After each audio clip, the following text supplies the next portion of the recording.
والله ما دمرنا الا ابي لي بنت مزيونه ويش زين المرة اللي شفتها تحمس وتطبخ ويدها كلها شلوطه واللي قلت يا فلانه قالت يا لبيه جتك بخماليقها تركض يمك.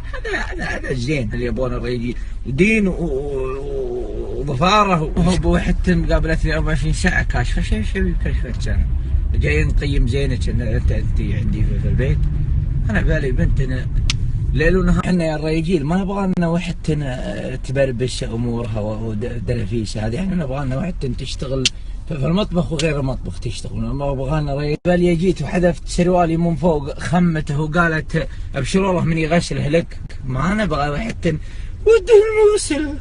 والله ما جيت من بيت ابويا، جيت من بيت ابويا عشان اغسل سراويلك يا الضايع يا الهمدان. لا يا حبيبي احنا رجال ما نبغى خيطميطي والكيرميني هذا تعال شوف بنات الجيل هذا يتزوج وحالته حاله ويدفع لي وراه اليدون ويتحمل القروض ويتحمل القشر وياخذ. واللي ياخذها طال عمرك قال سوي لي عشاء. جلست على بيض عيون 3 ساعات تمليها خلصت.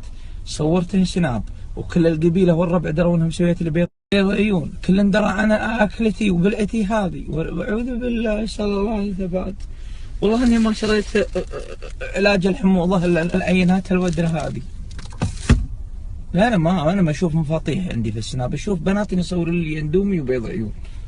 ما هو كلام هذا. الرجال ما يبيت عشان نظافته ولبسته وكشفات الرجال يبون حتى تعاشوا يا بكره امشي للجوامبي. في رجال طال عمرك اللي يتزوج غدا عسقول ما تعشيه حرمته، وفي رجال اللي يتزوج لهم يلا يدخل مع الباب كرشته. من ذيبانه.